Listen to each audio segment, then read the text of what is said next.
Hello नमस्कार सबैजना सन्चै हुनुहुन्छ।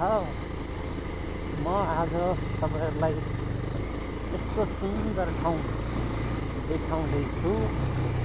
कहाँ होला तपाईँहरू देश गर्न सक्नुहुन्छ त? सक्नुहुँदैन। म यस्तो ठाउँमा हिँडिरहेको छु जुन ठाउँमा कोही पनि हिँडिरहेको छैन। हेर्नुहोस् त लालीगुराँस कसरी फुलिरहेको छ। रोड हेर्नुहोस्, जङ्गल हेर्नुहोस्, कस्तो राम्रो। यो हो सोलुखुम्बु स्थित सोलुदुधकुण्ड नगरपालिका वडा नम्बर 2 अन्तर्गतको बेनी गाउँ पर्दछ। म तपाईँहरूलाई आज यो नयाँ बाटोबाट सोलुखुम्बुबाट काठमाडौँ जाने नयाँ बाटोबाट लिएर जाँदैछु। यस बाटोमा देखिने दृश्यहरू तपाईँहरूलाई म देखाउँदै हिँड्नेछु। यो चाहिँ हाम्रो सोलुखुम्बु हुँदै यता लामजुरा जिरी होइन, अनि यता रामेछाप दोलखा हुँदै अनि त्यहाँ काठमाडौँ काभ्रेपलाञ्चोक हुँदै निस्कन्छौँ। यो बाटो चाहिँ म पनि फर्स्ट टाइम हिँडेको हो।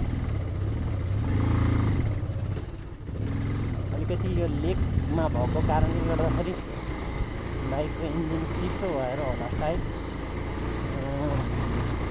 अलिकति पानी रहेको छ।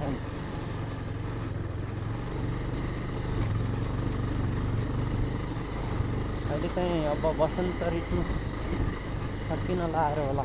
लालीगुराँसहरू फुलेका त छन् तर झर्न थालेका छन्।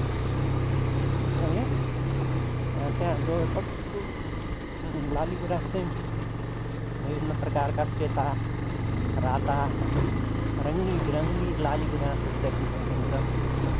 बाटो एकदमै राम्रो छ।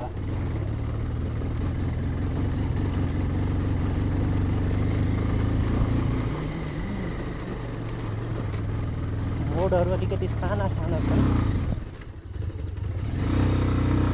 मोडहरू साना छन् तर त्यस्तो हिलो हुने अथवा यताउता अहिलेसम्म चाहिँ म सोलुखुम्बुको बेनी वडा नम्बर 2 नै छु। यस बाटोमा हिलो सिलो त्यस्तो केही पनि छैन। यहाँको स्थानीय सरकारले बाटो यति